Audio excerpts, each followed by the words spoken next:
സ്ട്രോബെറീസൊക്കെ കുറേ മാസങ്ങൾ കേടാവാതെ സൂക്ഷിക്കുന്നത് എങ്ങനെയാണെന്ന് ഞാൻ പറഞ്ഞു തരാമേ.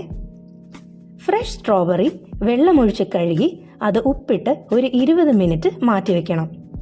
എന്നിട്ട് അതിൻ്റെ ഇലകളും തണ്ടുകളും മുറിച്ചു മാറ്റി ഒരു സിപ്ലോക്ക് കവറിലിട്ട് ഫ്രീസറിൽ സൂക്ഷിക്കാം. ഇങ്ങനെ സ്റ്റോർ ചെയ്ത് കഴിഞ്ഞാൽ സീസൺ അല്ലാത്ത ടൈമിലും നമുക്ക് സ്ട്രോബെറി കഴിക്കാം.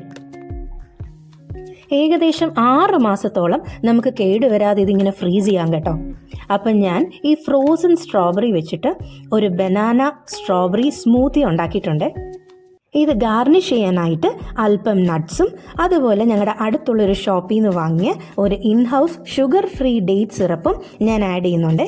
അപ്പോൾ ഇതുപോലുള്ള ടിപ്സിനായിട്ട് ചാനലിലൂടെ സബ്സ്ക്രൈബ് ചെയ്യാൻ മറക്കല്ലേ. അപ്പോൾ എല്ലാവർക്കും എൻ്റെ happy Easter and it's bye from Shiny.